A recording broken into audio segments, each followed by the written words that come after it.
क्या मृत्यु का भय स्वाभाविक है? मृत्यु एक ऐसा सत्य जिसे कोई बच नहीं सकता।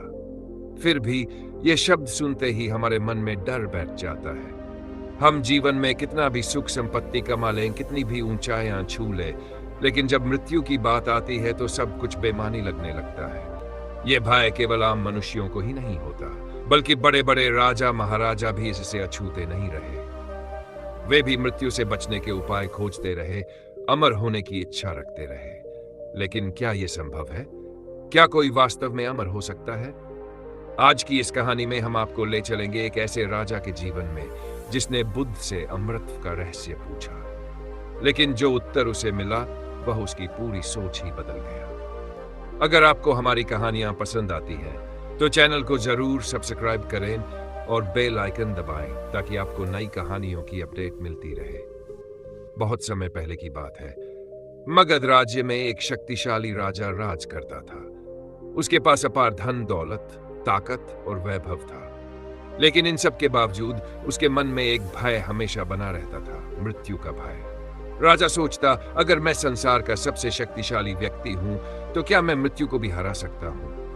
लेकिन उसके मंत्रियों, सेनापतियों और विद्वानों में से कोई भी उसे इस प्रश्न का उत्तर नहीं दे सका। उसे याद आया कि बुद्ध अपने शिष्यों के साथ वन में रुके हुए हैं। राजा स्वयं बुद्ध के पास गया और उनके चरणों में बैठकर विनम्रता से पूछा, भगवान, मैं इस संसार का सबसे शक्तिशाली राजा हूं, पर एक भय मुझे हमेशा सताता है, मृत्यु का भय। क्या कोई ऐसा उपाय है जिससे मैं अमर हो सकूं?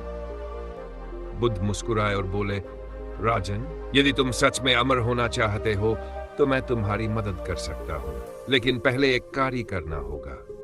राजा ने उत्साह से पूछा, क्या कार्य भगवान? बुद्ध बोले, तुम्हें इस पूरे नगर में जाना होगा और किसी ऐसे व्यक्ति का नाम लाना होगा जिसने अपने जीवन में किसी प्रियजन को खोया न हो। राजा ये सुनकर थोड़ा आश्चर्यचकित हुआ, पर उसे लगा कि यह आसान कार्य है। राजा नगर के सबसे समृद्ध व्यापारी के पास पहुंचा और पूछा, क्या तुमने अपने जीवन में किसी प्रियजन को खोया है? व्यापारी की आंखें भर आई। हाँ राजन, मेरे पिता का देहांत हुआ था, मैं आज भी उन्हें याद करता हूं। राजा को निराशा हुई। फिर वह नगर के एक वृद्ध व्यक्ति के पास गया और वही प्रश्न पूछा। वृद्ध ने आह भरते हुए कहा, राजन, मैंने अपने बेटे को खो दिया, ये दुख कभी कम नहीं होता। राजा एक एक करके नगर के सैकड़ों लोगों से मिला, परंतु कोई भी ऐसा न था जिसने किसी अपने को न खोया हो। हर किसी की आंखों में कोई न कोई दर्द था। आखिरकार थक हार कर वह बुद्ध के पास वापस आया और बोला, भगवान, मैंने पूरे नगर में खोज की, लेकिन एक भी ऐसा व्यक्ति नहीं मिला जिसने अपने जीवन में किसी अपने को न खोया हो। बुद्ध ने मुस्कुराते हुए कहा, राजन, यही संसार का नियम है। जन्म हुआ है तो मृत्यु भी निश्चित है, लेकिन मृत्यु का भय उन्हीं को होता है जो प्रेम को समझते नहीं है। प्रेम ही अमृतत्व है। राजा ने उत्सुकता से पूछा, प्रेम और मृत्यु का क्या संबंध है भगवान? बुद्ध बोले, राजन, जो केवल अपने लिए जीता है उसकी मृत्यु हो जाती है, पर जो प्रेम के लिए जीता है वह अमर हो जाता है। जिस प्रकार फूल खिलते हैं और मुरझा जाते हैं, उसी प्रकार यह शरीर नश्वर है। लेकिन यदि तुमने प्रेम, दया और करुणा से किसी का जीवन रोशन किया तो तुम सदा के लिए अमर हो जाओगे। लोग तुम्हें स्नेह से याद करेंगे और यही अमरता है। राजा को अब उत्तर मिल चुका था। उसने निश्चय किया कि वह अब केवल अपने लिए नहीं, बल्कि अपने राज्य के लोगों के लिए जिएगा। राजा के मन में अब तक जो भय था वह धीरे धीरे समाप्त होने लगा। बुद्ध के शब्दों ने जैसे उसके हृदय के अंधकार को प्रकाश से भर दिया था। उसने सिर झुका लिया और श्रद्धा से कहा, भगवान, आज तक मैं केवल अपने सुख और वैभव के लिए जीता रहा, लेकिन अब मैं समझ गया हूं कि सच्चा जीवन वही है जो दूसरों के लिए जिया जाए। मैं प्रतिज्ञा करता हूं कि अब से मेरा हर कर्म मेरे राज्य के लोगों के कल्याण के लिए होगा। बुद्ध मुस्कुराए और बोले, राजन, जब तुम निस्वार्थ प्रेम और करुणा का मार्ग अपनाओगे तो न केवल तुम्हारा भय समाप्त होगा, बल्कि तुम्हारा हृदय भी हल्का हो जाएगा। जो व्यक्ति केवल अपने लाभ के बारे में सोचता है वह सदैव दुखी रहता है, लेकिन जो दूसरों के लिए जीता है उसका जीवन सदा आनंद से भरा रहता है। राजा ने बुद्ध के चरणों में प्रणाम किया और कहा, भगवान, कृपया मुझे बताइए कि मैं अपने राज्य में करुणा और प्रेम का संचार कैसे कर सकता हूं।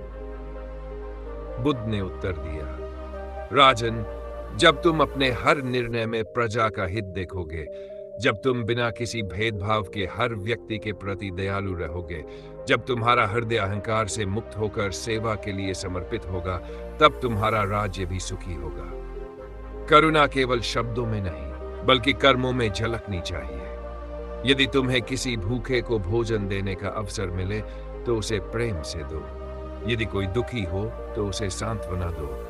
और यदि कोई अज्ञान के अंधकार में हो, तो उसे ज्ञान का प्रकाश दो। यही सच्ची करुणा है। राजा की आंखों में अब एक नई चमक थी। उसने प्रण लिया कि वह अब एक न्यायप्रिय और दयालु राजा बनेगा। उसने अपने सैनिकों को आदेश दिया कि राज्य में कोई भी भूखा न रहे, हर जरूरतमंद की सहायता की जाए और किसी के साथ अन्याय न होने दिया जाए। धीरे धीरे उसके राज्य में प्रेम, शांति और सौहार्द की एक नई लहर फैलने लगी। लोग राजा की दयालुता और करुणा से प्रभावित होकर उसे सच्चे अर्थों में एक आदर्श राजा मानने लगे। समय बीता गया, लेकिन राजा का नाम इतिहास में अमर हो गया। वह अब केवल एक राजा नहीं, बल्कि एक ऐसे नायक के रूप में जाना जाने लगा, जिसने करुणा और प्रेम के माध्यम से अपनी अमरता प्राप्त कर ली थी। बुद्ध के वचन सत्य सिद्ध हुए। जो प्रेम के लिए जीता है, वह अमर हो जाता है।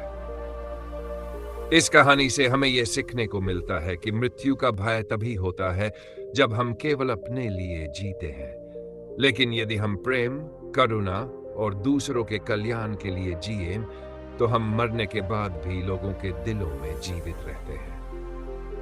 अगर ये कहानी आपको पसंद आई हो, तो इसे अपने दोस्तों के साथ शेयर करें और हमें कमेंट में बताएं कि इसने आपको क्या सिखाया। और हाँ, चैनल को सब्सक्राइब करना ना भूलें, ताकि हम आपके लिए ऐसी ही प्रेरणादायक कहानियां लाते रहें।